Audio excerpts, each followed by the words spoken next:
Welcome, friends.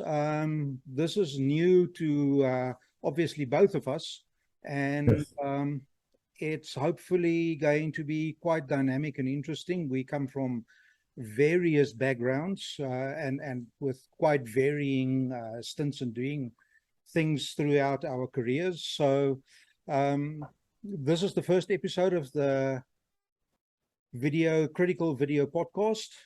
It is all about audio. It's not about video, but the medium of video recording is obviously far more interesting than just a podcast.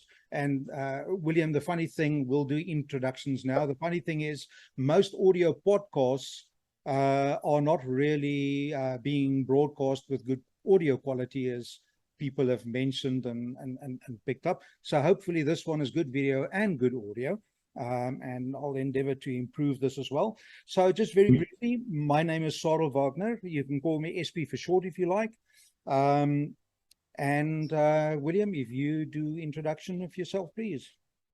Thanks, Sarel. Yeah, the upside to video is that, well, you get to see me drinking coffee because it's freezing here in Joburg and I need my coffee just to keep going. My name is William. I'm from AV News. I met Sarel online when he decided to embark upon this lunacy of doing a video series on high-end audiophile myths and realities, I suppose, is one way of looking at it. And when he said he's looking for a co-presenter or someone to give him some feedback, I thought, well, the man is insane enough to put this on YouTube. I'm in. Let's do it. So here we are. My background basically is my background is stereo, going back more years than I care to remember at this particular point in time. I'm a journalist hack, and at the moment we're just running our site, doing exactly what we used to do before the advent of the internet killed our magazine. So awesome. Back to you, Sarel. Awesome. Let me just get our opening screen up here, and let me just flip that up. There we go. So the Critical Video Podcast, as I said, it's all about audio. You've had the introduction. So the first episode is all about the biggest component, and probably going to be freaky for a couple of people, is all about the rooms that we listen in. I guess it's going to be quite an interesting one, and we're back on ourselves, William, just so that you know. So the second episode is going to be about hearing and listening. Now, there's a big difference between hearing and listening, but we'll get to that one on the next episode. So something to look forward to. I must point out that we're not expecting any controversy in any of our episodes here, are we? For the beginning, not. But there are a couple of topics that I think is, if I think about the first one that jumps to mind, which is probably the most controversial one. But we're not going to pick sides during the episode, at least. We may have our own biases and our own perceptions, but that's going to be cabling. But it's going to be a while before we get to audio cabling, I think. Yes. Looking forward to that one myself. Absolutely.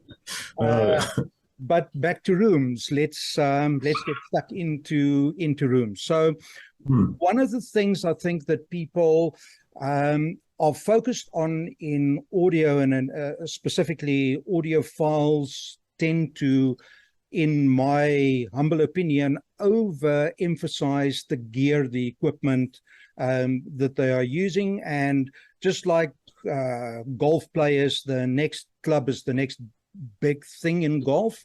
Audio gear is somewhat akin to that. Nothing wrong with it. It's just like cars. I mean, everybody wants a better car or wants a better stereo to listen to. So no bones to pick with that. However, that being said, one of the things that are normally left behind, not considered in some instances, and sometimes ill-considered, is the actual room. Now, one of the interesting things is nobody drags their stereo system out into the garden and go and listen almost like on the outside with no impediment of walls and ceilings. There is always a floor. Not yet. Yet. The room is considered to be exactly that, because there is normally very little treatment or few bits of treatment. Now, you mentioned the word audiophile earlier, and that word came into the lexicon in 1951 for the first time that somebody coined the word audiophile, which is interesting. And that leads me to another thing, and that is audiophile and high fidelity is normally just considered when we talk about hi-fi equipment. Musical instruments, and I'm talking about musical instruments, natural things, cellos, violins, guitars, pianos, all that type of stuff. They are not considered high fidelity because all of them generate the audio by natural means, and obviously whatever they generate is the best fidelity possible. Yes, we get things like a Stradivarius violin, which is still that's 300-400 years old, still considered to be one of the best made instruments. But concert pianos, grand pianos, those things, they all generate high fidelity sound to start off with.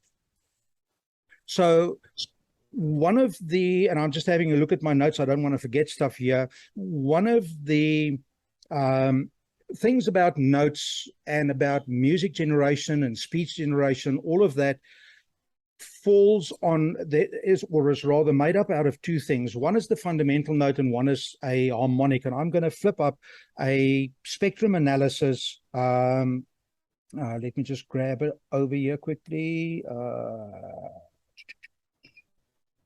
Right, so that graph shows you a frequency with a fundamental note that the instrument has played. In this particular case, it is a bass guitar. And then you see the first harmonic, the second harmonic, and what happens is, for this particular guitar, the fundamental note is lower in volume by a fair number of decibel in comparison to the first and the second harmonics. And then the other harmonics obviously slopes down and gets less and less quickly. So just to catch up a bit here. So on that particular graph, we're looking at the first peak, as the case may be, being the note that the actual on the left-hand side produces. Yeah, it's that's right. And then we have subsequent to that about another 8 different peaks. There's a fair number of them. Which are the harmonics that follow after. Yes, in the electronics world, electrical world, those are referred to as harmonics. In the music world, that's normally referred to as overtones. So if you take a tuning fork will give you a fairly pure sine wave, and that sine wave is the harmonic. So there is another one, we'll get to that later, on a piano that I'll put up there, which is the one on what notes are being played by the keyboard, and those are all the fundamental notes that are normally mentioned. The harmonics or overtones are not indicated on that. The other thing to note on that graph is that it looks to me to be a bit of a log graph. In other words, on the x-axis, the horizontal axis, the spacings become narrow together in order to be able to fit all the information in. So what that means to our readers, although the harmonics appear to be getting closer together the further to the right they go, they're not actually. The spacing is roughly equivalent. Quite accurate. How harmonics work is if you take the fundamental frequency, and on this graph it is, I think, 55 hertz, 53, 55 hertz. So it's a doubling of frequency more or less for the harmonic. So if you take 55 is 110, but if you get to 5,500, the next one is going to be 10,000. So it actually progressively spaces farther and farther apart, but also the level of the harmonic keeps on dropping, and it drops at somewhere between 3 and 6 dB as the distance grows, because of the absorption of the air of the vibrating frequency, or the wave has to dissipate because it spreads in a spherical sense in 3 dimensions. So the energy, every doubling, the energy is only a quarter of what it was at the previous distance. Unless you're a bass guitar, when your second and third harmonics are actually louder than the source note. Well, that's at the source. If it's measured directly at the string, if you go for a meter, all of them, the fundamental plus the harmonics, will drop at the same rate relative to each other. Those are just the relative loudness of the harmonics. So you can say that a bass guitar, or this bass guitar, at least most of them, they play the overtones louder than the fundamental frequency. And here is an interesting thing about bass guitars specifically, but about other guitars. All the guitar amplifiers are always overdriven. They're normally valve jobs. They are overdriven, and the reason for that is to create distortion, which we are trying to prevent in reproduction. So, fun little fact. So are you telling me we are trying to accurately reproduce distortion? Yes, absolutely. Distortion free. 100%. Okay, so this part religion, part science thing when it comes to high-end audiophile is starting to make a bit more sense. Sadly, I think you just contradicted yourself, because you said we're not going to address controversial subjects, and here we are. We are trying to reproduce distortion as faithfully as we can. Let me put it to you. There we go. Okay, so the second graph that I'm going to be showing is the exact same note, but played on a Yamaha grand piano. So it's exactly the same note, but just a piano note. And there we can see that the fundamental note and the harmonics are much closer to the same level. And that's the timbre, or the actual sound that we use to identify what the musical instrument is that actually played. So that's just to illustrate that although it's the same frequency, it creates the exact same harmonic if they are in tune. In other words, the frequency that they reproduce when you play that specific note, the harmonics will overlap exactly, but the level of the harmonics is different as they go along, depending on what the actual instrument itself. So in other words, we know that was created by a piano and not by a bass guitar. Exactly, because we can identify those overtones and the bass, and it's called the timbre of the sound, but that is what we use to identify. Exactly the same with voices. That's how you can identify somebody calling you on a phone without seeing who it is, and you'll know immediately it's your mom or your dad, or it's William that's on the podcast, or whatever the case may be. Great, but so let's get back to the room quickly. We'll address keyboards and notes and all of those things again shortly. But most listening rooms are not really designed or built specifically. I mean, we go out and we buy a house. Inside the house, we identify this would make a great room, or this is the only room that I've got available, like in my case, where I can really have a stereo system or an AV system with surround sound, whatever the case may be. And normally the significant other is not too happy if there are 20 different speakers in the... We've all been there. We've all been there, absolutely. Fully agree there. So we have to compromise right from the outset. We have to compromise with things like, we've got a budget to buy the house, we've got a budget to buy the gear. So there's always compromises involved, which is totally acceptable and totally normal. The only compromise that I frequently see, and even for high-end systems, I've seen it in studios as well, recording studios, is room treatment is somewhat lacking, or there may be misunderstandings of what room treatment is, or how to apply the appropriate room treatment. So it is, I think, a well-known fact that lower octaves, bass frequencies and sub-bass frequencies, it's not your speakers that is in control of that, it's actually the room that is control of those frequencies. So it's the most difficult, it takes the most power, it's where the most distortion normally occurs, is with those frequencies. And I say normally, not always. Sometimes speakers distort in different ways. There are crossover distortion and there are timing distortion issues.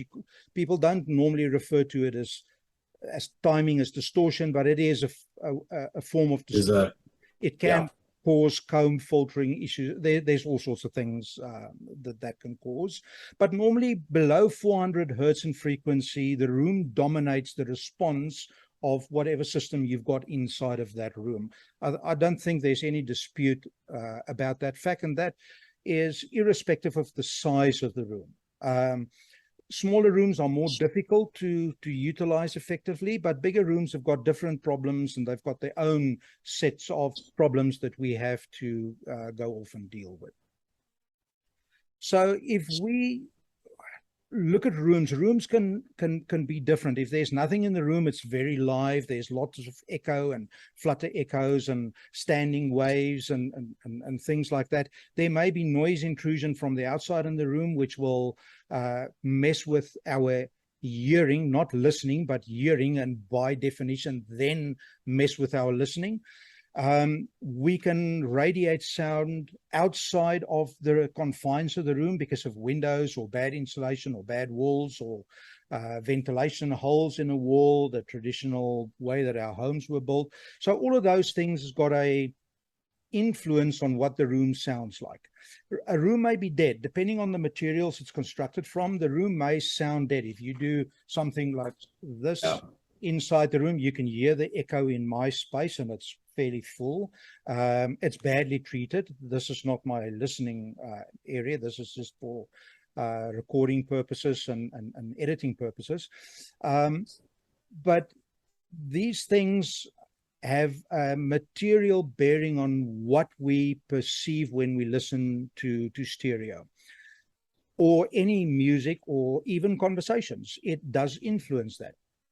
So to give you an idea, a room, an arbitrary room with the longest distance in the room of 6 meters, the wavelength of the base frequency that'll fit in there is 56 hertz, approximately around about 56 hertz in a 6 meter distance. So any frequency reproduced in the room that is lower than 56 hertz is only going to partially fit in there, and that's going to cause a lot of reflections, and the energy where the reflections meet, the various reflections where they meet, if the room is not treated or badly treated, is you will create nulls, which is a dip, a lowering of the frequency, or you may cause a peak where the two notes just happen to coincide with the same phase, and that will then increase your bass response.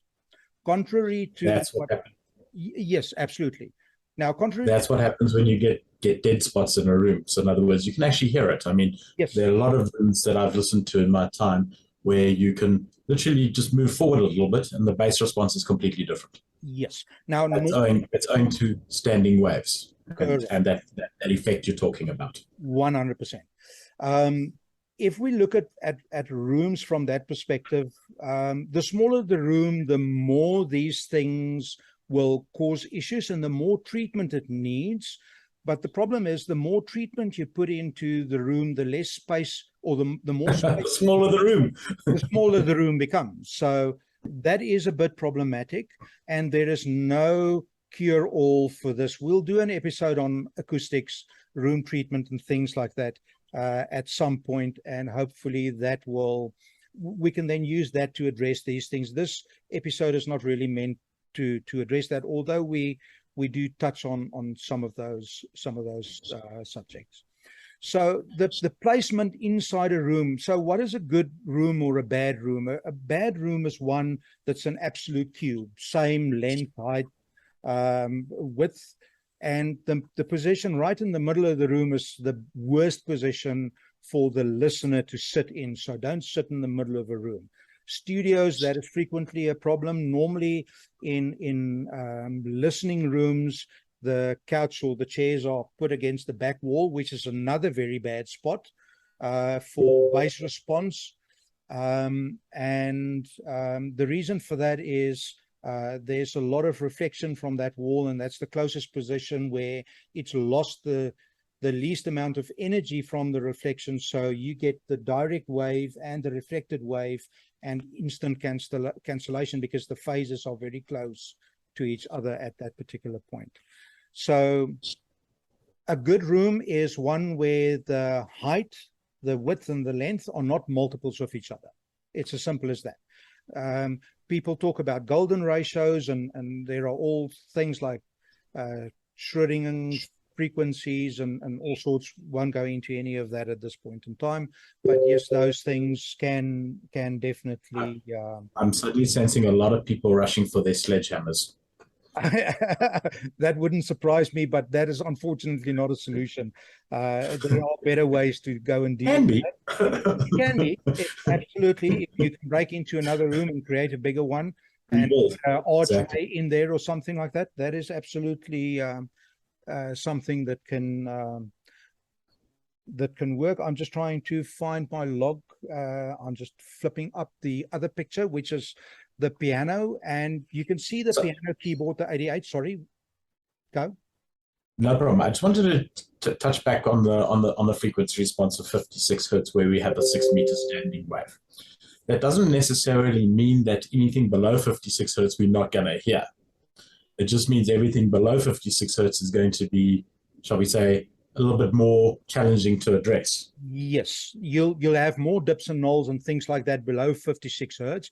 And interaction. Yes, exactly. There are online calculators, and I'll flip up one at some point, just arbitrary. There's a whole host of them. REW, they've got a room simulator in there, and it's interesting to go through the simulations, but again, that's a subject for another day. Sure. But we can certainly at least model and simulate what a room and room responses may be, and we can change room dimensions to try and figure out which room would be the best to do critical listening in. Mentioning critical listening, there are two ways that we can listen. Just casual listening, our ears hear it, but it doesn't create any emotional response. And then critical listening, which is where the podcast actually got its name from. So if we do critical listening, that's a whole different matter, and we'll address that in the next episode when we do that. So the picture up at the moment is a full-size piano keyboard, and we can clearly see, if this is the keyboard, you'll see it on the screen. We can have the notes from the bass note to the high note, and the frequency response is not linear between the notes. So the progression from one note to the other is non-linear. It's logarithmic. Let me just flick back to us. So the first number of notes, almost up to midway in the keyboard, is almost the same frequency, very little progression, and then it starts progressing towards the high notes. So we started about 20 odd hertz, 26 hertz or whatever it is. I can't recall exactly. 26.1. Yeah, exactly. And then we go to about 4,200 hertz. Now, this, as I mentioned earlier, is the fundamental frequency. It's not the harmonics or the overtones. So immediately, if you think, but why do we need a 20 kilohertz response system? Because a keyboard only plays up to 4,000 hertz. Fundamentally, yes, but harmonics goes way over. Male voices are between about 200, 300 hertz, 400 hertz, and 4 kilohertz, more or less. Female vocals are a little bit higher, but that's just the bulk of the response. That's not every part of the response. That can go up quite considerably depending on the individual, the vocal cords, and how we speak, or how we prefer to speak. So I'm just yes. On that note, I think it's important to note that, when you're looking at your amplification and your frequency responses on those and on your speakers, that exactly what you say is that even though the keyboard, as you say, or the piano only reaches up to 4,000 hertz, which is in itself staggering, it's everything else that comes after that needs to be dealt with. And when you're getting to these really high bandwidth amplifiers that deal up with things of upwards of 100 kilohertz, one seriously has to sort of take into cognizance as to why the amplifier design has gone that route. And it just may be that the amplifier is then optimized in the more to 20,000 hertz range, which is kind of where our ears can kind of hear. Yes. So it's not necessarily an indictment on any of the design philosophies. No. We'll get into that later, I'm sure, but it's certainly will be interesting in terms of a new perspective on what it is we're actually hearing Yes. when you're listening to these things. Hold that thought for the next episode. We'll address it. I've got a lot of thoughts to hold. I've got a bit about that in the next episode about amp response, 3 dB down, plus or minus, whatever, and where and how it's measured.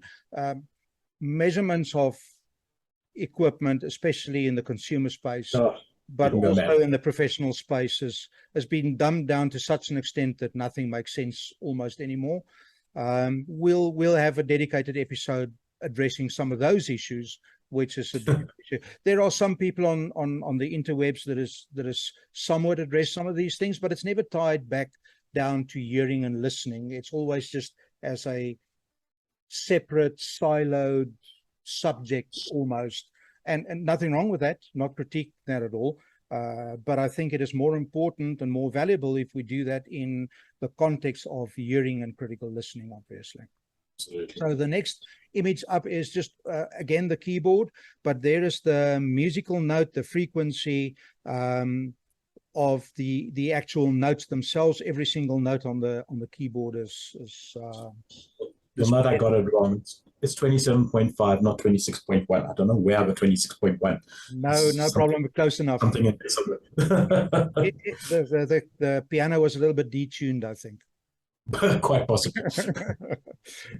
So no issue as far as that is concerned. So as I've said, remember the overtones. It's not just about the fundamental frequency, and that's why we can hear things and we need to reproduce things indeed to a higher level. What I want to put up now is the actual wavelength of just the sub bass and bass octaves of what we listen to, and we can clearly see that a octave 0 C note of 16.351 hertz has got a wavelength, standard temperature, standard pressure, all of those things, of 20.812 meters. So to faithfully reproduce the full length of the wave, so from the null all the way through one down and to the next null, will take a room of more than 20 meters, let's say more or less 21 meters, basically to reproduce that. So that's a rather large space. There's something in there that you said that almost got missed, but by the astute ears of mine, I picked it up. You said temperature and pressure. Yes. So does that imply that that note played down in Cape Town will sound different to that note played up in Johannesburg? It will, to a probably imperceptible level, but yes, it does have an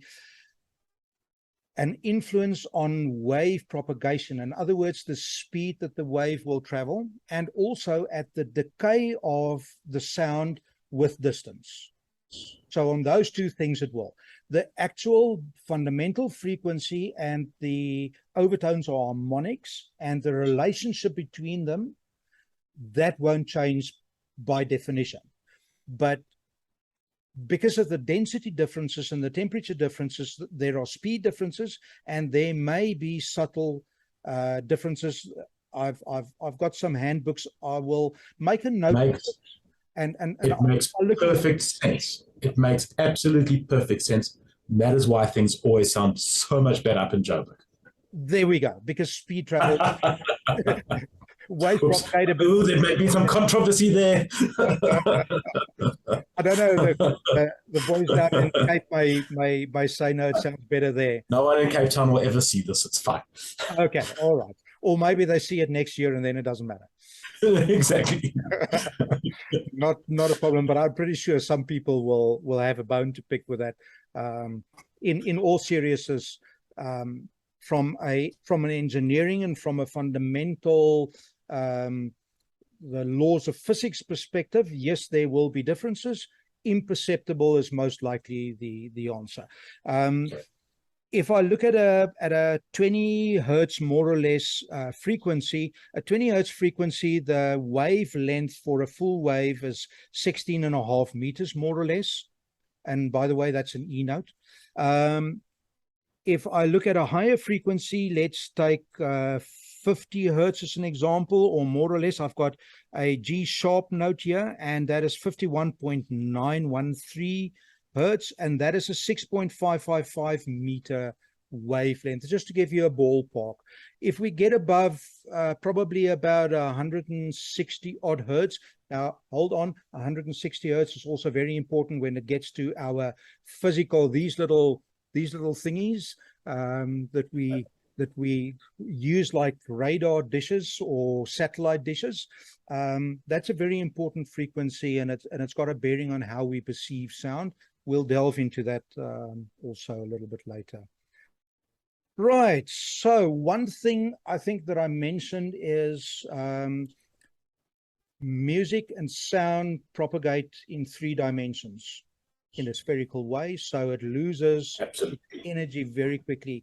Interesting, standing waves can be built up not only in the length of the room, but at the same time in the width of the room and also in the height of the room. So standing waves is in all 3 dimensions that they can be created. Obviously, it'll be different frequencies. Interesting little fun fact. If you don't play a specific note, which may be a problematic note, let's say you've got a resonance at 126 hertz, to use an arbitrary frequency, and you play the note, you will have the resonance. If you don't play the note, there's no problem. We can sometimes use that to our advantage, and some people advocate for this, that we have speakers with limited bass response to be able to not suffer the consequences of the room. It is a valid way of doing it, but it might be a disservice to the music that you are listening to. If we look at Tchaikovsky's 1812 overture and a recording where they actually use those cannons to fire the cannon shots, you're definitely going to do that one a disservice. If it's a full opera or a full-on concerto that is being reproduced, you're going to lose out a lot of the information, and it's not as it was intended. And I think for everybody that would be interested or would call themselves somewhat of an audiophile or an audiophile, for them that would be a sacrilege to not reproduce those frequencies. Absolutely. So there we go. There we go. Look, I'm a big advocate of not creating something if it isn't there.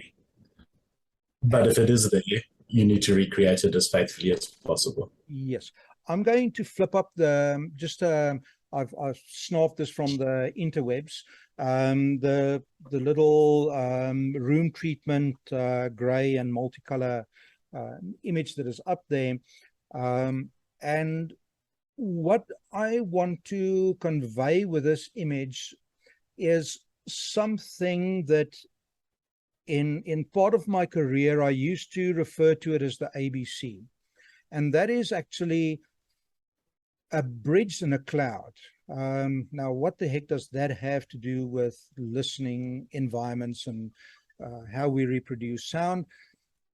In studios and control rooms, specifically in studios, what the person listening to the recording or busy making the recording needs to do is to eliminate all reflections of sound that the speakers would reproduce. And the way that you do that is by preventing the reflections on the side of the room and the reflections overhead.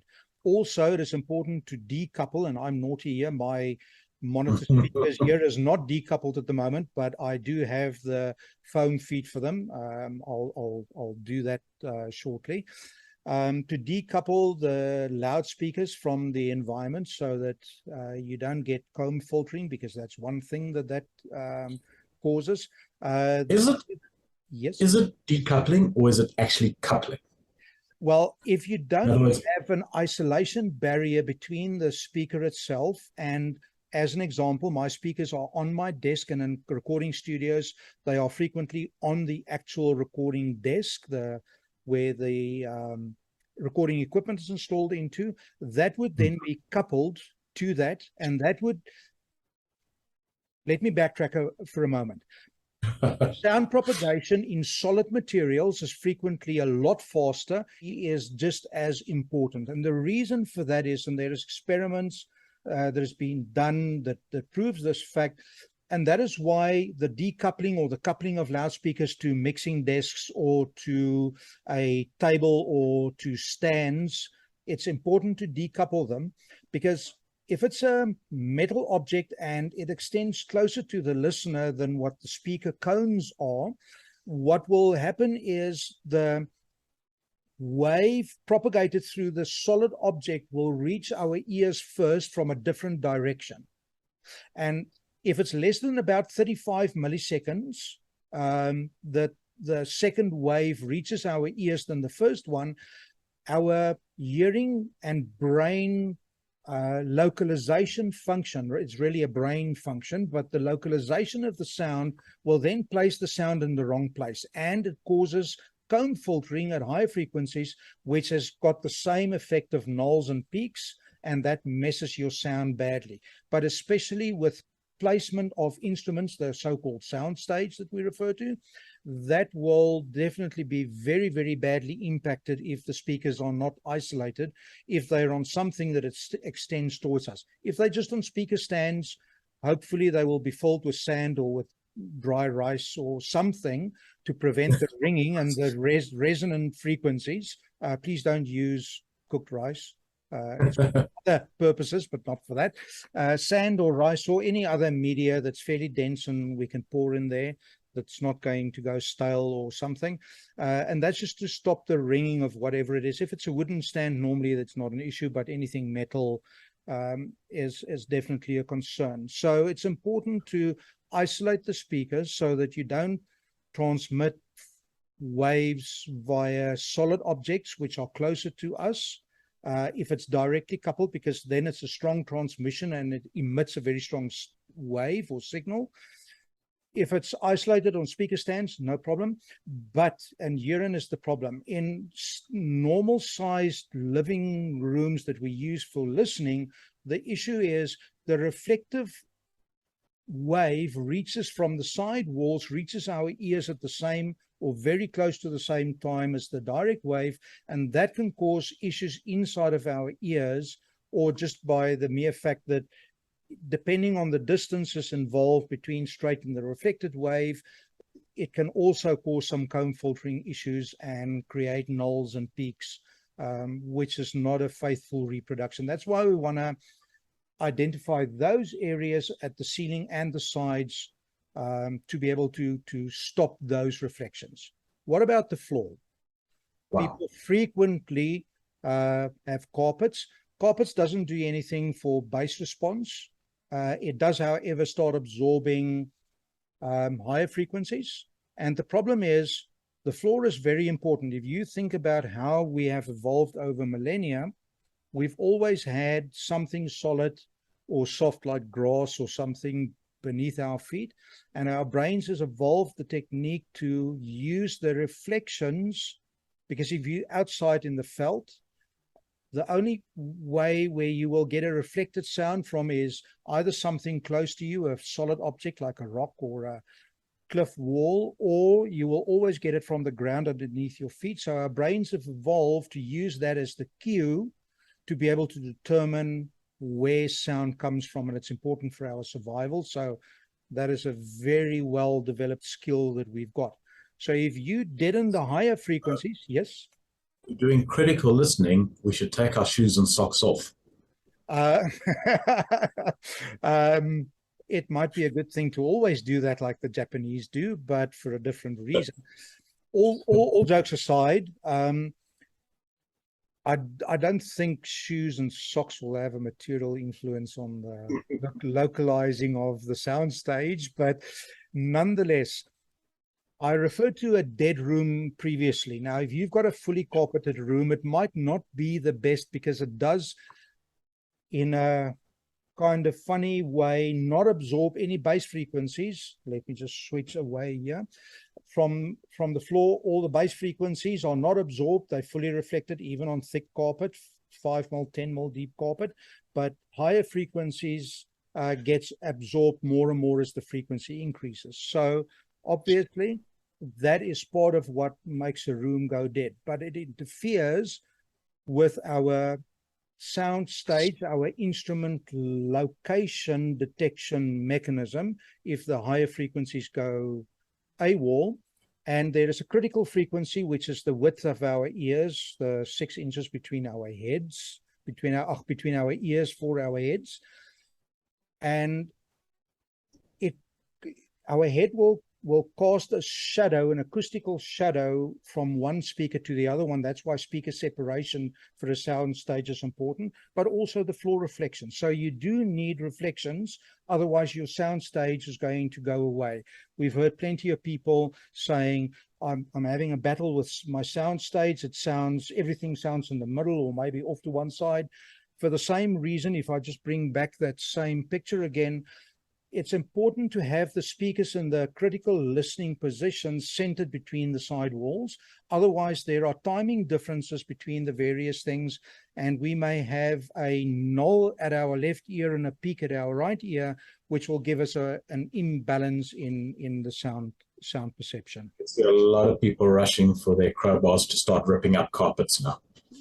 I hope not, because there is also a thing called the wife acceptance factor, and you may get Wednesday, Thursday, Friday if you start doing that. Apart from the WAF, or from the WAF at least, you'll get the WTF, which is going to be yeah. not so this much. remodeling was not approved by management. Exactly.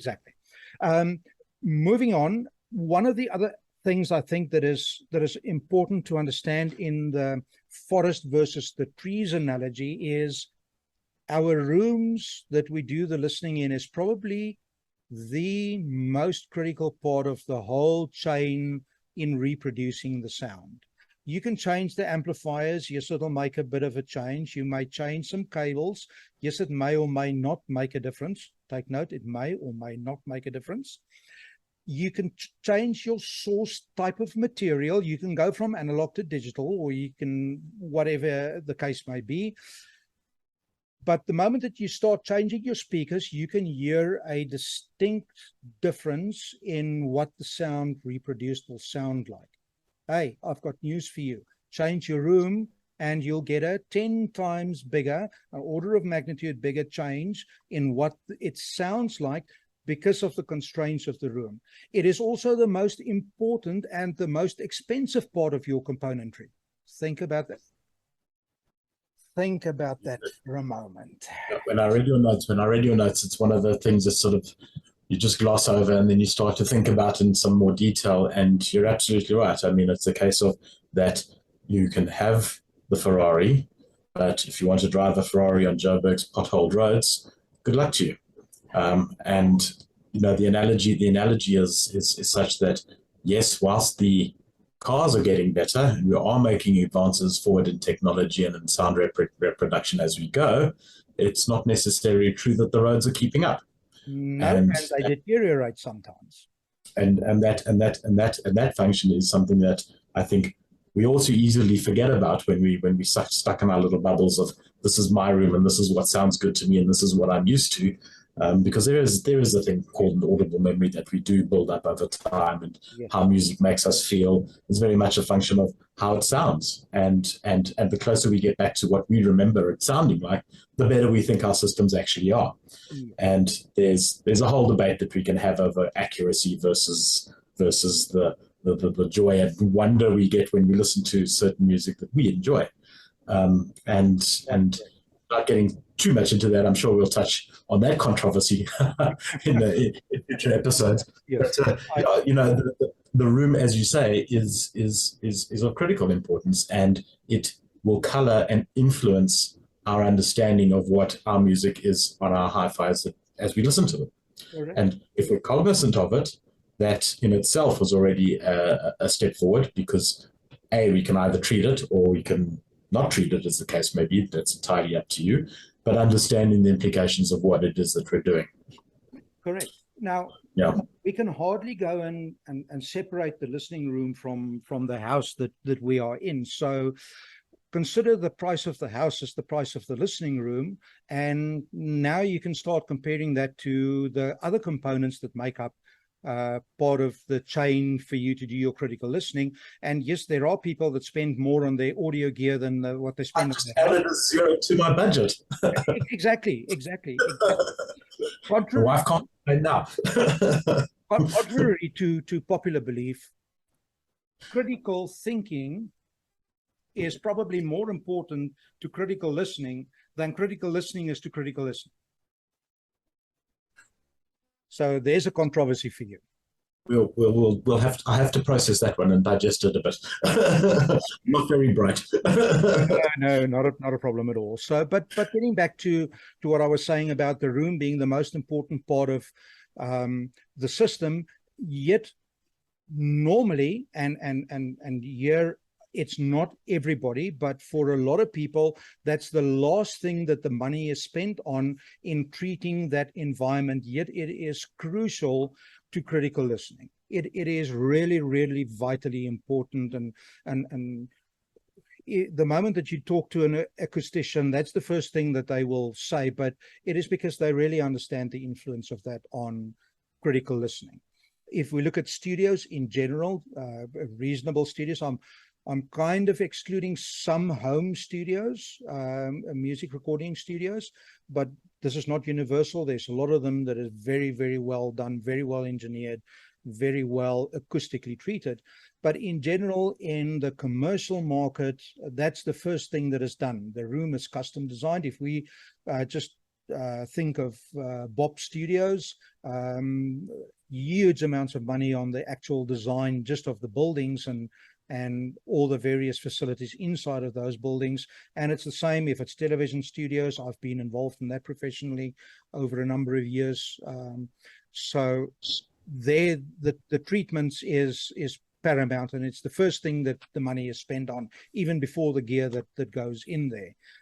So that gives you kind of an idea as to how important it is. So the room is the biggest influencer on the sound and on our listening. The second one is obviously the speakers, and then trailing behind that is the rest of the components. Although if we look at the marketing today, all the marketing is just on the componentry and sometimes on the sources and on the speakers, but very few people, I mean, it's in their interest to sell the equipment, but yet very few of them actually guide their audience and their clients into the direction of do something about your room first. That normally doesn't happen. Right, moving on in the interest of time.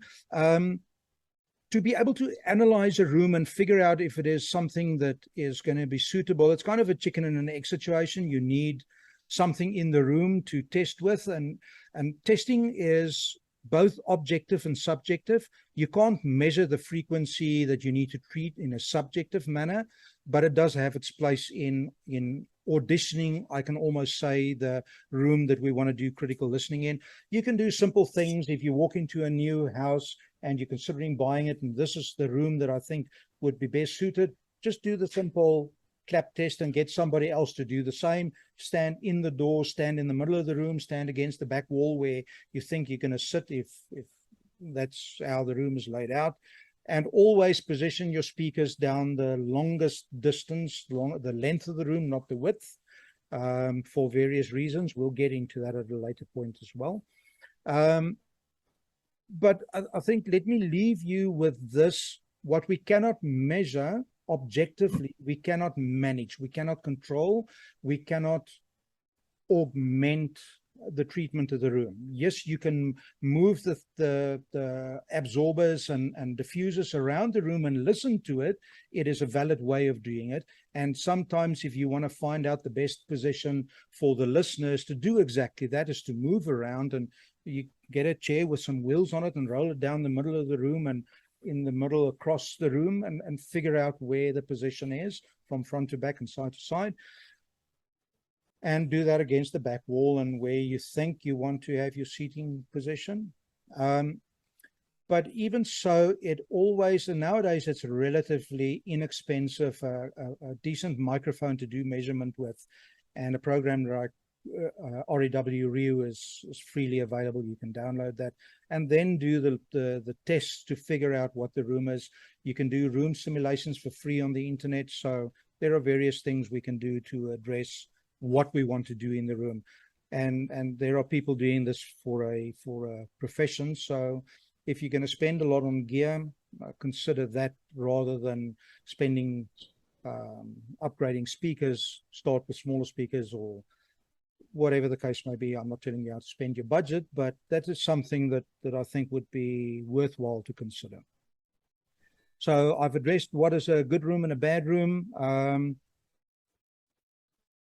Things inside the room apart from just bass response. I've briefly mentioned comb filtering and things like flutter echoes, reflections from the back wall. That would be the first wall apart from the bridge, the ABC part, the cloud, and the side reflections. The back wall would be the first one, and that would be an absorber, not a diffuser, preferably. Thick curtains hung away from a wall by some distance may help somewhat. It might not be the best thing. Obviously, we get two broad types, and all bass traps can be classified as such. You get Helmholtz resonator type, hollow with a hole and a resonant cavity in the back. They are normally expensive and big, and it's difficult to determine if this one is built in a DIY fashion, at least, what frequency is it going to work until you've already spent the time, energy, money, etc. And then we get the absorbers that most people are familiar with, rock wool fiberglass, which is slowing down the speed of the bass frequencies. It is non-frequency specific absorption, but if you treat the front side with a decent fabric or material, you can still get the necessary reflections for higher frequencies, but absorption for lower frequencies. Just one thing to note, don't put it against the wall, because if you put it directly touching the wall, the speed at the wall is 0, because that's the reflection point, and you lose efficiency. You want to move it even 25 millimeters away from the wall is beneficial, but that's easy to experiment over time, how far to move the items from the back. If we look at the purple and pinkish, the purple is normally considered to be non-absorbers, diffusers, and the back I would recommend rather having as an absorber than a diffuser, but that will depend very much on the room, how dead the room is, or how alive, how much reflections are inside the room, sizes, things like that. I thought that we could get away with this in a single session. There's no way. We're almost done with this. I think let's be honest, Sorrel, my brain is a bit like a sound wave at the moment, bounced from here to there. There's a huge amount of information that you've given us to take in here. It's massive. It's massive. And I have to say, I'm thinking about sledgehammers and crowbars at the moment. They're very much up there in my thought processes. But you know, the one important thing that we have touched on in all of this, you know, all jokes aside, is that some of the sound dampening material that one uses in the room is often most usefully presented by another human body. And if you can get your significant other into this, it makes the entire process of dealing with all the hiccups of, honey, I need to knock down a wall, that much easier. Correct, absolutely correct.